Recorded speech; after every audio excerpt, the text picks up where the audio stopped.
వ్యక్తం. గ్రామీణ ప్రాంత విద్యార్థుల అవసరాలను దృష్టిలో ఉంచుకొని యువతకు ప్రతి సందర్భంలో తోడుగా ఉంటూ బంగారు భవిష్యత్తునివ్వడానికి రక్షిత్ ఎన్జిఓ సంస్థను ఏర్పాటు చేశామని ఆ సంస్థ అధ్యక్షులు ఎస్ రాజేశ్వర్ తెలిపారు.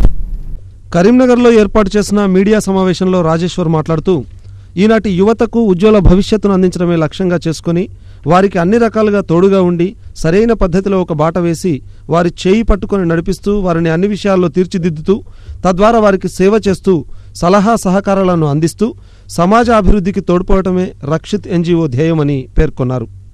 ఈ సంస్థ ద్వారా తాము సేవాభావ లక్ష్యంతో అన్ని మార్గదర్శకాలను పాటిస్తూ ఒక అంకితభావమైన సేవను నిస్వార్థంగా యువతకు అందిస్తామన్నారు. ప్రస్తుత పురోగతిని సాధించిన టెక్నాలజీ కోర్సులపై పూర్తిగా అవగాహన లేని వారికి తాము ఇక్కడ ప్రతి ఒక్క కోర్సు గురించి ట్రైనింగ్ సెంటర్ల గురించి వివరాలను అందిస్తామన్నారు. అందులో భాగంగా ట్రైనింగ్ కోచింగ్ సెంటర్స్తో ఒప్పందం కుదుర్చుకొని మెరుగైన సేవలు అందిస్తూ ట్రైనింగ్ కోచింగ్ సెంటర్ల ఫీజులో కూడా రాయితీలు ఇప్పిస్తామని చెప్పారు. యువతకు అన్ని సందర్భాల్లో తోడుగా ఉంటూ ట్రైనింగ్ కోర్సులు ముగిసిన తర్వాత కూడా తాము వారి వారి విద్యార్హతలకు అనుభవానికి తగ్గట్టుగా ఉద్యోగ వివరాలు అవకాశాలను అవగాహనను కల్పిస్తూ వారికి ప్రతి జిల్లాలోని పూర్తిస్థాయి సమాచారాన్ని రెఫరెన్స్లను జాబ్ అడ్రస్లను SMS ద్వారా అందిస్తామన్నారు.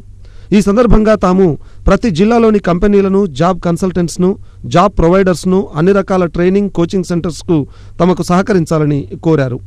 ఉద్యోగాలు లేదా ఉద్యోగ అవకాశాల గురించి తమ వెబ్సైట్ను ఆయా కంపెనీలు దర్శించి వెబ్సైట్లో వివరాలను పొందుపరచవచ్చన్నారు. ఎలాంటి ఖర్చు లేకుండానే ఆయా కంపెనీల వారికి ఫ్రీగా మ్యాన్ పవర్ను రిక్రూట్ చేసుకునే అవకాశం కలుగుతుందన్నారు.